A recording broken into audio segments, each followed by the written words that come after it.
ओम नमः चंडिकाय। जय माता दी दोस्तों, आज नवरात्रि का सप्तमी है। आज माँ दुर्गा की काल रात्रि की पूजा अर्चना की जाती है। आज दुर्गा सप्तशती में कथा अध्याय 8, 9, 10 और 11 का रसपान करेंगे। ये सर्वप्रथम माँ अंबिका की ध्यान करते हैं। मैं अड़िमा आदि सिद्धमय किरणों से आवृत भवानी का ध्यान करता हूँ। उनके शरीर का रंग लाल है, नेत्रों में करुणा लहला रही है तथा हाथों में पास, अंकुश, बाण और धनुष शोभा पाते हैं। श्री मार्कंडेय ऋषि कहते हैं कि जब चंड और मुंड नामक दैत्यों के मारे जाने से तथा बहुत सेना का संहार हो जाने पर दैत्यों के राजा प्रतापी शुंभ के मन में बड़ा क्रोध हुआ और उसने दैत्य की संपूर्ण सेना को युद्ध के लिए कूच करने की आज्ञा दी और वह बोला, आज उदय युद्ध नाम के 86 दैत्य सेनापति अपनी सेनाओं के साथ युद्ध के लिए प्रस्थान करे। कंबू नाम वाले दैत्य के 84 सेना नायक अपनी वाहिनी से घिरे हुए यात्रा करें। 50 कोटि वीर्य कुल के और 100 ध्रुम्र कुल के असुर सेनापति मेरी आज्ञा से सेना सहित कूच करें।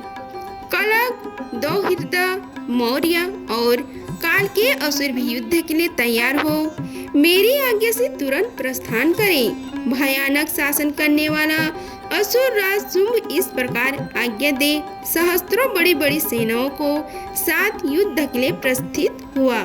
उसकी अत्यंत भयंकर सेना आती देख चंडिका देवी ने अपने धनुष के टंकार से पृथ्वी और आकाश के बीच का भाग गुंजा दिया।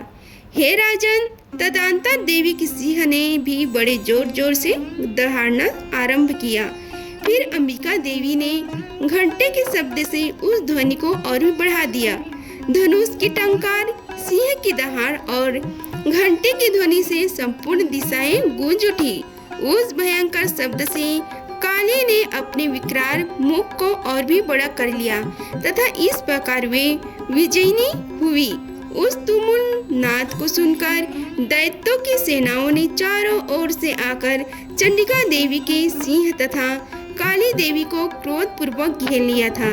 हे राजन, इसी बीच में असुरों की विनाश तथा देवता के अभय दया के लिए ब्रह्मा, शिव, कार्तिकेय, विष्णु तथा इंद्र आदि देवी की शक्तियाँ जो अत्यंत प्रक्रम और बल संपन्न थी, उनके शरीर से निकलकर उन्हीं के रूप में चंडिका देवी के पास गई। जिसे देवता का जैसे रूप, जैसी वेश भूषा और जैसा वाहन था, ठीक वैसे ही साधनों से संपन्न हो उसकी शक्ति असुरों से युद्ध करने के लिए आई। सबसे पहले हंस युक्त विमान पर बैठी हुई अक्ष सूत्र और कमंडल से सुशोभित ब्रह्म जी की शक्ति उपस्थित हुई, जिसे ब्रह्मणी कहते हैं।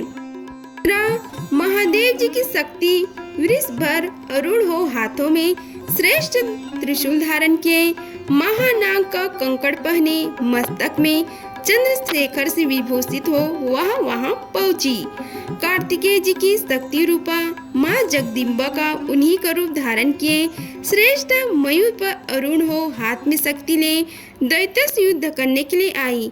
इसी प्रकार भगवान विष्णु की शक्ति गरुड़ पर विराजमान हो शंख, चक्र, गदा, शंख, धनुष तथा खड़ग हाथ में लिए वहां आई। अनुपम यज्ञ वाराह को रूप धारण करने वाली श्री हरि की जो शक्ति है वह भी वाराह शरीर धारण करके वहां उपस्थित हुई। नरसिंह की शक्ति भी नरसिंह के समान शरीर धारण करके वहां आई। उनके गर्दन के बालों की झटके से आकाश के तारे बिखरे पड़ते थे। इसी प्रकार इंद्र की शक्ति व्रज हाथ में लिए गजराज एरावत बैठकर आई। उसके भी सहस्त्र नेत्र थे। इंद्र का जैसे रूप है वैसे ही उसका भी था। तदंतर उन देव शक्तियों से घिरे हुए महादेव जी ने चंडिका से कहा, मेरी प्रसन्नता के लिए तुम शीघ्र ही इन असुरों का संहार करो। तब देवी के शरीर से अत्यंत भयानक और परम उग्र चंडिका शक्ति प्रकट हुई, जो सैकड़ों गिधड़ियों की भांति आवाज करने वाली थी। उस अपराजिता देवी ने धूमिल जटा वाले महादेव जी से कहा, हे भगवान, आप शुंभ निपुशुंभ के पास दूत बनकर जाइए और उन अत्यंत गर्वीले दानों शुंभ एवं निशुंभ दोनों से कहिए, साथ ही उनके अतिरिक्त भी जो दानव युद्ध के लिए वहाँ उपस्थित हो उनकी भी यह संदेश दीजिए। हे दैत्यों, यदि तुम जीवित रहना चाहते हो तो पाताल लोक को लौट जाओ। इंद्र को त्रिलोक की राज्य मिल जाए और देवता यज्ञ का भाग का उपयोग करें। यदि बल के घमंड में आकर तुम युद्ध की ही अभिलाषा रखते हो तो आओ, मेरी सिवाय योगिनियां तुम्हारे कच्चे मांस से तृप्त हो। चूँकि उस देवी ने भगवान शिव को दूत के कार्य में नियुक्त किया था, इसलिए वह शिवदूती के नाम से संसार में विख्यात हुई। वे महादैत्य भी भगवान शिव के मुंह से देवी के वचन सुनकर क्रोध में भर गए और जहाँ कात्यायनी विराजमान थे उस ओर बढ़े। तदंतर वे दैत्य अमर्ष में भरकर पहले ही देवी के ऊपर बाण, शक्ति और रिष्टि आदि अस्त्रों की वृष्टि करने लगी। तब देवी ने भी खेल खेल में ही धनुष की टंकार की और उसे छोड़े हुए बड़े बड़े बाणों द्वारा दैत्यों की चलाए हुए बाण, त्रिशूल, शक्ति और फरसों को काट डाला। फिर काली ने उनके आगे होकर शत्रुओं को शूल के प्रहार से विदीर्ण करने लगी और खड़ग वाग से उनका कचुंबन निकालती हुई रणभूमि में विचरने लगी। ब्रह्माणी भी जिस जिस ओर दौड़ती उसी ओर अपने कमंडल का जल छिड़क कर शत्रुओं के ओज और पराक्रम को नष्ट कर देती थी। महेश्वरी ने त्रिशूल से तथा वैष्णवी ने चक्र से और अत्यंत क्रोध में भरी हुई कुमार कार्तिकेय की शक्ति से दैत्यों का संहार आरंभ किया। इंद्र की शक्ति के वज्र प्रहार से विदीर्ण हो सैकड़ों दैत्य दानव रक्त की धारा बहाते हुए पृथ्वी पर सो गए। वारही शक्ति से कितनों की अपनी थूथनी मार से नष्ट किया। डाढ़ों की अग्रभाग से कितनों की छाती छेड़ डाली तथा कितनी ही दैत्य उसके चक्र की चोट से विदीर्ण होकर गिर पड़े। नरसिंह भी दूसरे महादैत्यों को अपने रोगों से विदीर्ण करके खाती और सिंहनाद दिशाओं एवं आकाशों को गुजराती हुई युद्ध क्षेत्र में विचरने लगी। कितने ही असुर शिवदूती के प्रचंड अट्टहास से अत्यंत भयभीत होकर पृथ्वी पर गिर पड़े और गिरने पर उन्हें शिवदूती ने उस समय अपना ग्रास बना लिया। इस प्रकार क्रोध में भरे हुए मातृगणों को नाना प्रकार के उपायों से बड़े बड़े असुरों का मर्दन करते देख दैत्य सैनिक भाग खड़े हुए। मात्र गणों से पीड़ित दैत्यों को युद्ध से भागते देख रक्त बीज नामक महादैत्य क्रोध में भरकर युद्ध करने के लिए आया। उसके शरीर से जब रक्त की बूंद पृथ्वी पर गिरती है तब उसी के समान शक्तिशाली एक दूसरा महादैत्य पृथ्वी पर पैदा हो जाता है। महाअसुर रक्त बीज हाथ में गदा लेकर इंद्र शक्ति के साथ युद्ध करने लगा। तब इंद्री ने अपने व्रत से रक्त बीज को मारा। व्रत के घायल हो जाने पर उसके शरीर से बहुत सा रक्त चूने लगा और उससे उसी के समान रूप तथा पराक्रम वाले युद्ध उत्पन्न होने लगे। उसके शरीर से रक्त की जितने बूंद गिरी उतने ही पुरुष उत्पन्न हो गए। वे सब रक्त बीज के समान ही वीरवान, बलवान तथा पराक्रमी थे। वे रक्त से उत्पन्न होने वाले पुरुष भी अत्यंत भयंकर अस्त्र शस्त्रों का प्रहार करते हुए वहां मातृकी गणों के साथ घोर युद्ध करने लगे। पुनः व्रत के प्रहार से जब उसका मस्तक घायल हुआ तब रक्त बहने लगा और उससे 1000 पुरुष उत्पन्न हो गए। वैष्णवी ने युद्ध में रक्त बीज पर चक्र का प्रहार किया तथा इंद्रिय ने उस दैत्य सेनापति को गदा से चोट पहुंचाया। वैष्णवी के चक्र से घायल होने पर उसके शरीर से जो रक्त बहा और उससे जो उसी प्रकार आकार वाले सहस्त्र महादैत्य प्रकट हुए उनके द्वारा संपूर्ण जगत व्याप्त हो गया। कौमारी ने शक्ति की वाराह से, खड़ग से और महेश्वरी ने त्रिशूल से महादैत्य रक्त बीज को घायल किया। क्रोध में भरे हुए उस महादैत्य रक्त बीज ने भी गदा से सभी शक्तियों पर पृथक पृथक प्रहार किया। शक्ति और शूल आदि से अनेक बार घायल होने पर जो उसके शरीर से रक्त की धारा पृथ्वी पर गिरी उससे भी निश्चय ही सैकड़ों असुर उत्पन्न हुए। इस प्रकार उस महादैत्य के रक्त से प्रकट हुए असुरों द्वारा संपूर्ण जगत व्याप्त हो गया था। इससे उन देवताओं को बड़ा भय हुआ। देवताओं को उदास देख चंडिका ने काली से शीघ्रता पूर्वक कहा, हे चामुंडे, तुम अपना मुख और भी फैलाओ तथा मेरे शस्त्रपात से गिरने वाले रक्त बिंदुओं और उनसे उत्पन्न होने वाले महादैत्य को तुम अपने इस उतावले मुख से खा जाओ। इस प्रकार रक्त से उत्पन्न होने वाले महादैत्यों को भक्षण करती हुई तुम रण में विचरती रहो। ऐसा करने से उस दैत्य का सारा रक्त क्षीण हो जाने पर वह स्वयं भी नष्ट हो जाएगा। उन भयंकर दैत्यों को जब तुम खा जाओगी तब दूसरे दैत्य उत्पन्न नहीं हो सकेंगे। काली से यो कहकर चंडिका देवी ने शूल से रक्त बीज को मारा और काली ने अपने मुख में उनका रक्त ले लिया। तब उसने वहां चंडिका पर गदा से प्रहार किया, किंतु उस गदापात ने देवी का तनिक भी वेदना नहीं पहुंचा सकी तथा रक्त बीज के घायल शरीर से बहुत से रक्त गिरा, किंतु जो ही वह गिरा त्यों ही चामुंडा देवी ने उसे अपने मुख में ले लिया। रक्त गिरने से काली के मुख में जो महादैत्य उत्पन्न हुए उन्हें भी वह चाट कर गई और उसने रक्त बीज का रक्त भी पी लिया। तदंतर देवी ने रक्त बीज को, जिसका रक्त चामुंडा ने पी लिया था, व्रज, बाण, खड़ग तथा रिष्टि आदि से मार डाला।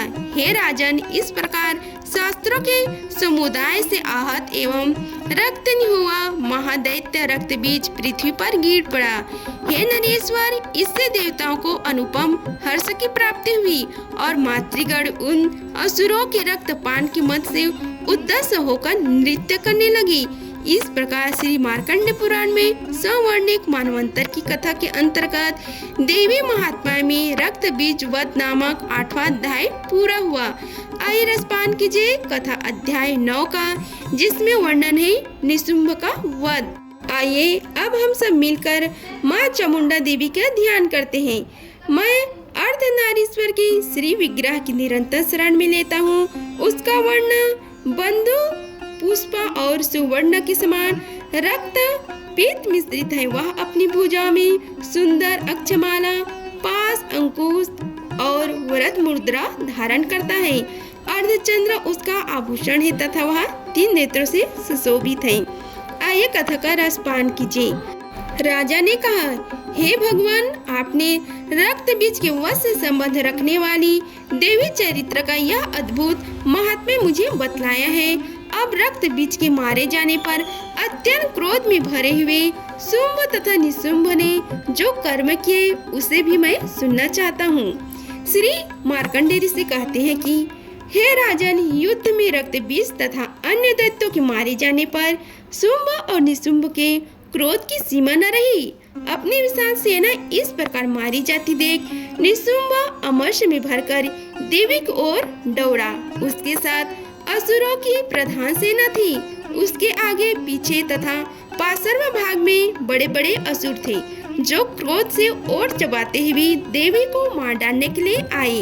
महापराक्रमी शुंभ भी अपनी सेना के साथ मातृगणों से युद्ध करके क्रोध व चंडिका को मारने के लिए आ पहुंचा। तब देवी के साथ शुंभ और निशुंभ का घोर संग्राम छिड़ गया। वे दोनों दैत्य मेघों की भांति बाणों की भयंकर वृष्टि कर रहे थे। उन दोनों के चलाए हुए बाणों को चंडिका देवी ने अपने बाणों के समूह से तुरंत काट डाला और सहस्त्र समूह की वर्षा करके उन दोनों महादैत्य पतियों के अंग में चोट पहुंचाई। निशुंभ तीखी तलवार और चमकती हुई ढाल लेकर देवी के श्रेष्ठ वाहन सिंह के मस्तक पर प्रहार किया। अपने वाहन को चोट पहुंचाने पर देवी ने क्षुद्र नामक प्राण से निशुंभ की श्रेष्ठ तलवार को तुरंत ही काट डाली और उसकी ढाल को भी, जिसमें 8 चांद जड़े हुए थे, खंड खंड कर दिया। ढाल और तलवार के काट जाने पर उस असुर शक्ति चलाई, किंतु सामने आने पर देवी के चक्र से उसके भी 2 टुकड़े कर दिए। अब तो निशुंभ क्रोध से जल उठा और उसने दानों ने देवी माँ को मारने के लिए सूल उठाया, किंतु देवी ने समीप आने पर उसे भी मुक्के से मारकर चूर्ण कर दिया। तब उसने गदा घुमाकर चंडिका के ऊपर चलाई, परंतु वह भी देवी के त्रिशूल से टक्कर कर भस्म हो गई। तदंतर दैत्यराज निशुंभ को फरसा हाथ में लेकर आते देख देवी ने बाण समूह से घायल कर धरती पर सुला दिया। उस भयंकर पराक्रमी भाई निशुंभ के धराशायी हो जाने पर शुंभ को बड़ा ही क्रोध हुआ और अंबिका का वध करने के लिए वह आगे बढ़ा। रथ पर बैठे बैठे ही उत्तम आयुध से सुशोभित अपनी बड़ी बड़ी 8 अनुपम भुजाओं से समूचे आकाश को ढक कर वह अद्भुत शोभा पाने लगी। उसे आते देख देवी ने शंख बजाया और धनुष के प्रत्यंच का भी अत्यंत दुस्साह शब्द किया। साथ ही अपने घंटे के शब्द से जो समस्त दैत्य सैनिकों को तेज नष्ट करने वाला था संपूर्ण दिशा को व्याप्त कर दिया। तदंतर सिंह ने भी अपनी दहाड़ से, जिसे सुनकर बड़े बड़े गजराजों का महान मद दूर हो जाता था, आकाश पृथ्वी और 10 दिशाओं गूंजा दिया। फिर काली ने आकाश मुछलकर अपने दोनों हाथों से पृथ्वी पर आघात किया। उससे ऐसा भयंकर शब्द हुआ जिससे पहले की सभी शब्द शांत हो गए। तत्पश्चात शिवदीति ने दैत्यों के लिए अमंगलजनक अट्टहास किया। इन शब्दों को सुनकर समस्त असुर थरथर उठाए, किंतु शुंभ को बड़ा क्रोध हुआ। उस समय देवी ने जब शुंभ को लक्ष्य करके कहा, ओ दुरात्मा, खड़ा रहा। तभी आकाश में खड़े हुए देवता बोले, उठे, जय हो। शुंभ ने वहां आकर ज्वालों से युक्त अत्यंत भयानक शक्ति चलाई। अग्नि में पर्वत के समान आती हुई उस शक्ति को देवी ने बड़े ही भारी लुके से दूर कर दिया। उस समय शुंभ के सिंहनाद से तीनों लोग गूंज उठे। हे राजन, उसकी प्रतिध्वनि से वज्रपात के समान भयानक शब्द हुआ, जिसने अन्य शब्दों को जीत लिया था। शुंभ के चलाए हुए बाणों को देवी ने और देवी के चलाए हुए बाणों के शुंभ ने अपने भयंकर बाणों द्वारा सैकड़ों और हजारों टुकड़े कर दिए। तब क्रोध में भरी हुई चंडिका देवी ने शुंभ को शूल से मारा। उसके आघात से मूर्छित हो वह पृथ्वी पर गिर पड़ा। इतने में ही निशुंभ को चेतना हुई और उसने धनुष हाथ में लेकर बाणों द्वारा देवी काली तथा सिंह को घायल कर डाला। फिर उस महादैत्य राज ने 10,000 बाहें बनाकर चक्रों के प्रहार से चंडिका को आच्छादित कर दिया। तब दुर्गम पीड़ा का नाश करने वाली माँ भगवती दुर्गा ने कुपित होकर अपने बाणों से उन चक्रों तथा बाणों को काट गिराया। देख निशुंभ दैत्य सेना के साथ चंडिका का वध करने के लिए हाथ में गदा ले बड़े वेग से दौड़ा।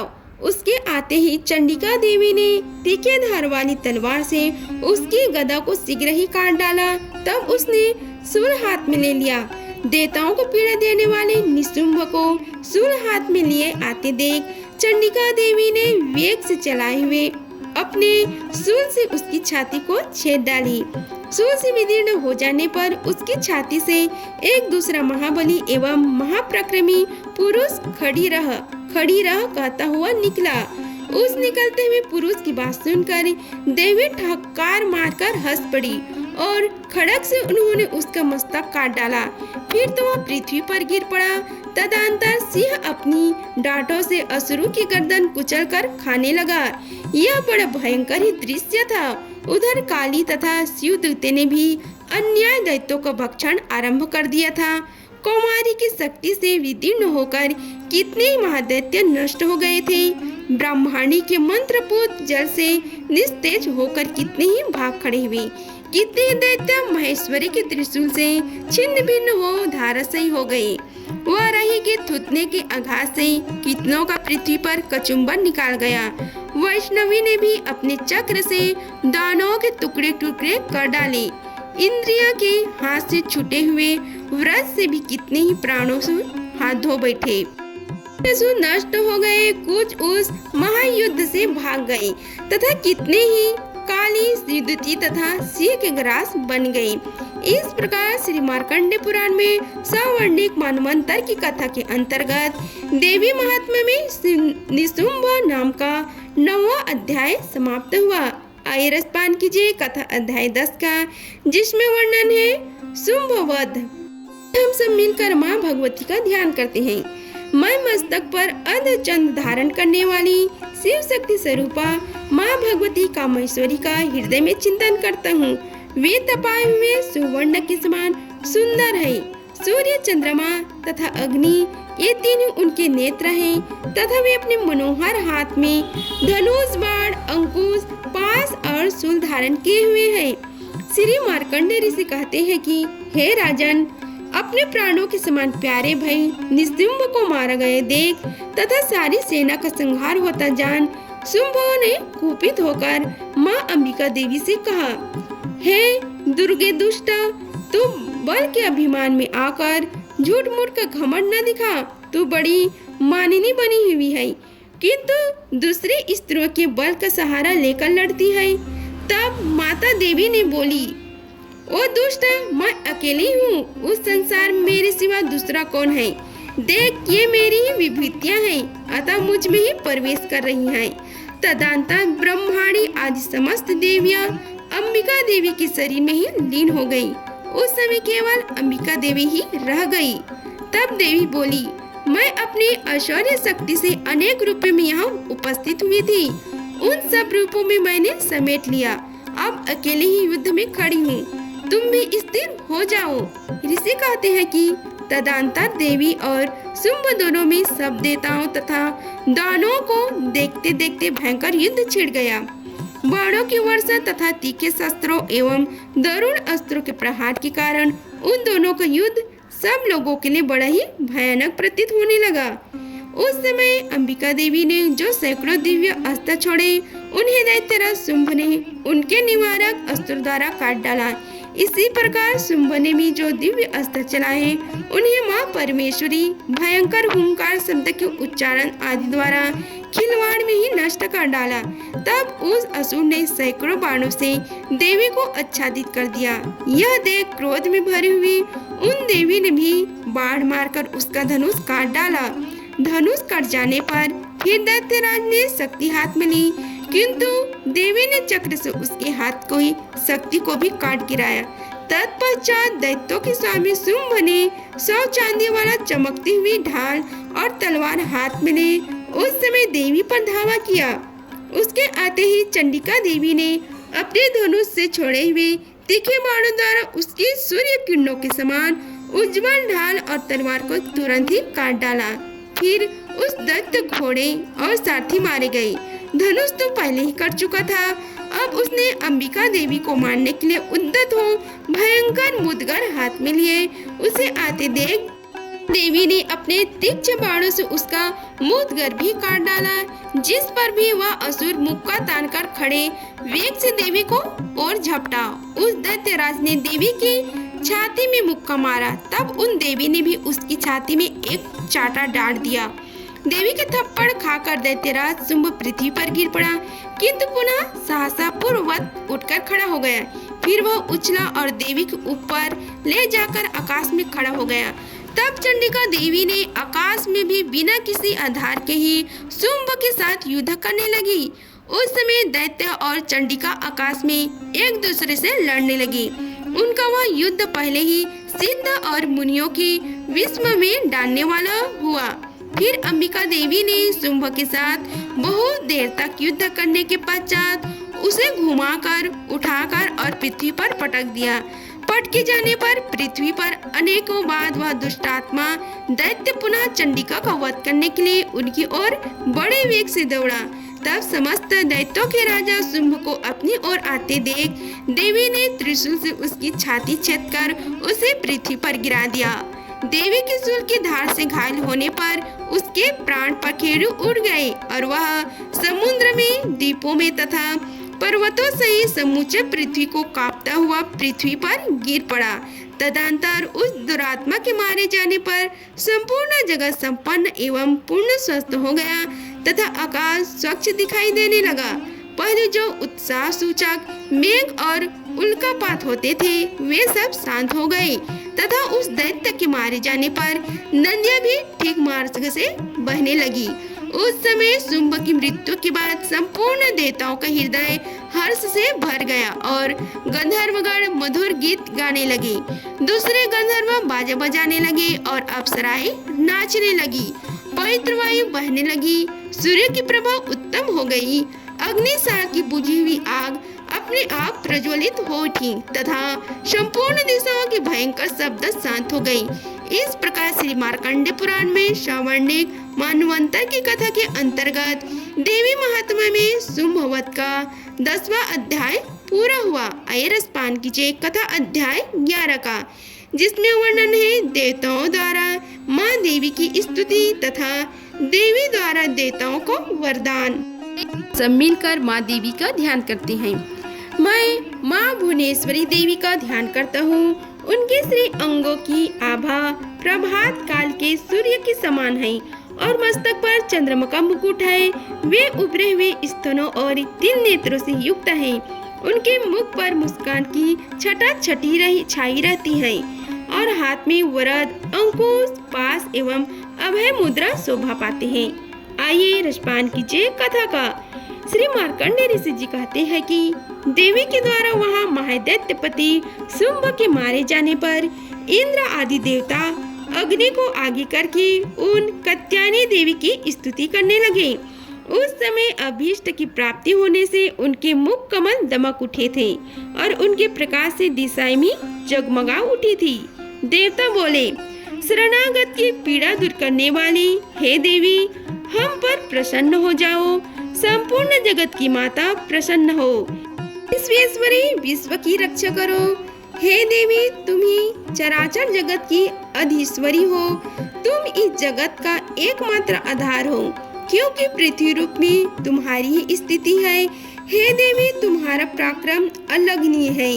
तुम ही जल रूप में स्थित होकर संपूर्ण जगत को तृप्त करती हो।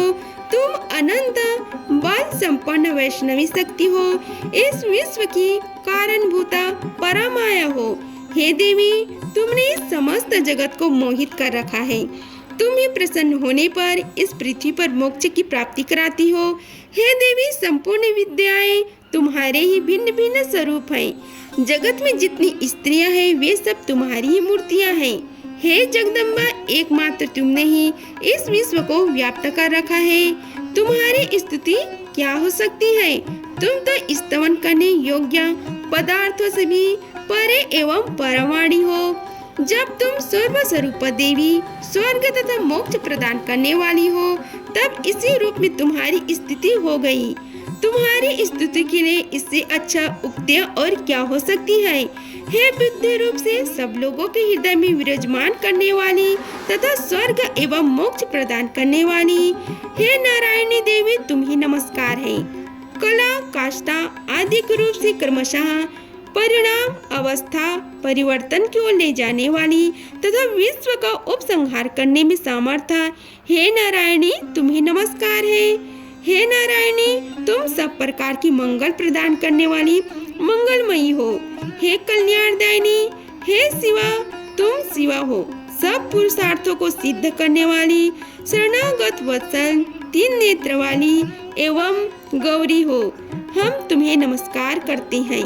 तुम सृष्टि, पालन और संहार की शक्तिभूता सनातनी देवी हो। गुणों का धार तथा स्वर्ण गुणमयी हो। हे नारायणी, तुम्हें नमस्कार है। शरण में आए हुए तीनों एवं पीड़ितों की रक्षा में संलग्न रहने वाली तथा सबकी पीड़ा दूर करने वाली हे नारायणी देवी, तुम्हें नमस्कार है। हे नारायणी, तुम ब्रह्मांड का रूप धारण करके हंसों से जुते हुए विमान पर बैठती तथा कुश मिश्रित जल से छिड़कती रहती हो। तुम्हें नमस्कार है। हे महेश्वरी रूप से त्रिशूल, चंद्रमा एवं सर्प को धारण करने वाली महान वृषभ की पीठ पर बैठने वाली हे नारायणी देवी, तुम्हें नमस्कार है। मोरों और मुर्गों से घिरे रहने वाली तथा महाशक्ति धारण करने वाली कौमारी रूप धारण निष्पाप से नारायणी, तुम्हें नमस्कार है। शंख, चक्र, गदा और सर्क, धनुष, पुरुष, उत्तम आयुधों को धारण करने वाली हे वैष्णवी शक्ति रूप नारायणी, तुम प्रसन्न हो। तुम्हें नमस्कार है। हाथ में भयानक महाचक्र लिए और दाढ़ों पर धरती को उठाए वारा रूप धारिणी कल्याणमयी देवी नारायणी, तुम्हें नमस्कार है। भयंकर नरसिंह रूप से दैत्यों के वध के लिए उद्योग करने वाली तथा त्रिभुवन की रक्षा में संलग्न रहने वाली हे नारायणी देवी, तुम्हें नमस्कार है। मस्तक पर किरीट और हाथ में महावरस धारण करने वाली, सहस्त्र नेत्रों के कारण उद्दीप्त दिखाई देने वाली और वृत्तासुर के प्राणों का अपहरण करने वाली इंद्र शक्ति रूपा हे नारायणी देवी तुम्हें नमस्कार है। शिव द्वितीय रूप से दैत्यों की महती सेना का संहार करने वाली, भयंकर रूप धारण तथा विकट गर्जना करने वाली नारायणी तुम्हें नमस्कार है। डांडों के कारण विकराल मुख वाली, मुंडमाला से विभूषित मुंड मर्दनी चामुंडा रूपा नारायणी तुम्हें नमस्कार है। लक्ष्मी, लज्जा, महाविद्या, श्रद्धा, पुष्टि, स्वधा, ध्रुवा, महारात्रि तथा महाअविद्या रूपा हे नारायणी तुम्हें नमस्कार है। मेधा, सरस्वती व श्रेष्ठा, भूति, ऐश्वर्य रूपा, बाभ्रवी, भूरे रंग की अथवा पार्वती, तामसी, महाकाली, नियता, संयम परायण तथा ईसा सबकी आधेश्वरी रूपणी नारायणी तुम्हें नमस्कार है। सर्वस्वरूपा हे सर्वेश्वरी तथा सब प्रकार की शक्तियों से संपन्न देव स्वरूपा दुर्गे देवी तुम्हें नमस्कार है। सब भयों से हमारी रक्षा करो तुम्हें नमस्कार है। हे कात्यायनी, यह तीन लोचनों में विभूषित तुम्हारा सौम्य मुख सब प्रकार से भयों से हमारी रक्षा करो तुम्हें नमस्कार है। हे भद्रकाली, ज्वालाओं के कारण विकराल प्रतीत होने वाली, अत्यंत भयंकर और समस्त असुरों का संहार करने वाली, तुम्हारा त्रिशूल भय से हमें बचाए तुम्हें नमस्कार है। हे देवी, जो अपने ध्वनि से संपूर्ण जगत को व्याप्त करके दैत्यों के तेज नष्ट किए देता है, वह तुम्हारा घंटा हम लोगों की पापों से उसी प्रकार रक्षा करे जैसे माता अपने पुत्रों की बुरे कर्मों से रक्षा करती है। हे चंडिका, तुम्हारे हाथों में सुशोभित खड़ग जो असुरों की रक्त और चर्बी से चर्चित है, हमारा मंगल करे हम तुम्हें नमस्कार करते हैं। हे देवी, तुम प्रसन्न होने पर सब रोगों को नष्ट कर देती हो और कुपित होने पर मनवांछित सभी कामनाओं का नाश कर देती हो। जो लोग तुम्हारी शरण में जा चुके हैं उन पर विपत्ति तो आती ही नहीं। तुम्हारी शरण में गए हुए मनुष्य दूसरों को शरण देने वाली हो जाते हैं। हे अंबिका देवी, तुमने अपने स्वरूप को अनेक भागों में विभक्त करके नाना प्रकार के रूपों से जो इस समय इन धर्मद्रोही महादैत्यों का संहार किया है, वह सब दूसरी कौन कर सकती थी। हे महाविद्याओं में ज्ञान को प्रकाशित करने वाली, शास्त्रों में तथा अधिवाक्यों में, वेदों में तुम्हारी सिवा और किसका वर्णन है, तथा तुमको छोड़कर दूसरी कौन ऐसी शक्ति है जो इस विश्व को अज्ञानमय घोर अंधकार से परिपूर्ण ममता रूपी गड्ढे में निरंतर भटका रही है। जहाँ राक्षस, जहाँ भयंकर विष वाले सर्प, जहाँ शत्रु, जहाँ लुटेरों की सेना और जहाँ दानव नल हो वहाँ तथा समुद्र के बीच में भी साथ रहकर तुम विश्व की रक्षा करती हो। हे विश्वेश्वरी, तुम विश्व का पालन करती हो। हे विश्वरूपा हो, इसलिए संपूर्ण विश्व को धारण करती हो। तुम भगवान विश्वनाथ भी वंदनीय हो। जो लोग भक्ति पूर्वक तुम्हारे सामने मस्तक झुकाते हैं वे संपूर्ण विश्व को आश्रय देने वाले होते हैं। हे देवी, प्रसन्न हो। जैसे इस समय असुरों को वध करके तुमने शीघ्र ही हमारी रक्षा की है, उसी प्रकार सदा हमें शत्रुओं के भय से बचाओ। संपूर्ण जगत का पाप नष्ट कर दो और उत्पात एवं पापों के फल स्वरूप प्राप्त होने वाली महामारी आदि बड़े बड़े उपद्रवों को शीघ्र ही दूर करो। विश्व की पीड़ा दूर करने वाली हे देवी, हम तुम्हारे चरणों पर पड़े हुए हैं, हम पर शीघ्र ही प्रसन्न हो। त्रिलोक निवासियों की पूजनी हे परमेश्वरी, सब लोगों को वरदान दो। जगदम्बा देवी बोली, हे देवताओं, मैं वर देने को तैयार हूँ। तुम्हारे मन में जिसका इच्छा हो वह वर मांग लो। संसार के लिए उस उपकारक वर को मैं अवश्य दूंगी। देवता बोले, हे सर्वेश्वरी, तुम इसी प्रकार तीनों लोगों की समस्त बाधाओं को शांत करो और हमारे शत्रु का नाश करती रहो। देवी बोली, हे देवताओं, वैवस्वत मानवंतर के 28वें युग में शुंभ और निशुंभ नाम के दो अन्य महादैत्य उत्पन्न होंगे। तब मैं नंद गोप के घर में उनकी पत्नी यशोदा के गर्भ से अवतरित हो अंचल में जाकर रहूंगी और उक्त दोनों असुरों का नाश करूंगी। फिर अत्यंत भयंकर रूप से पृथ्वी पर अवतार ले मैं वह प्रचित नाम वाले दानवों का वध करूंगी। उन भयंकर महादैत्यों को भक्षण करते समय मेरे दांत अनार के फूल की भांति लाल हो जाएंगी। तब स्वर्ग में देवता और मृत्युलोक में मनुष्य सदा मेरी स्तुति करते हुए मुझे रक्त दंतिका कहेंगे। फिर जब पृथ्वी पर 100 वर्ष के लिए वर्षा रुक जाएगी और पानी का अभाव हो जाएगा, उस समय मुनियों के स्तवन करने पर मैं पृथ्वी पर आयोजन रूप से प्रकट होंगी और 100 नेत्रों से मुनियों को देखूंगी। अतः मनुष्य शताक्षी इस नाम से मेरा कीर्तन करेंगे। हे देवताओं, उस समय मैं अपने शरीर से उत्पन्न हुए शाखों द्वारा संसार का भरण पोषण करूंगी। जब तक वर्षा नहीं होगी तब तक वे शाखी सबके प्राणों की रक्षा करेंगे। ऐसा करने के कारण पृथ्वी पर शाकंभरी के नाम से मेरी ख्याति होगी। उसी अवतार में मैं दुर्गम नामक महादैत्य का भी वध करूंगी। इससे मेरा नाम दुर्गा देवी के रूप से प्रसिद्ध होगी।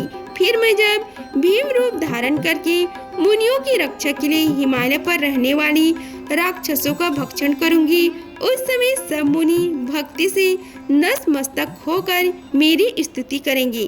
तब मेरा नाम भीमा देवी के रूप में विख्यात होगा।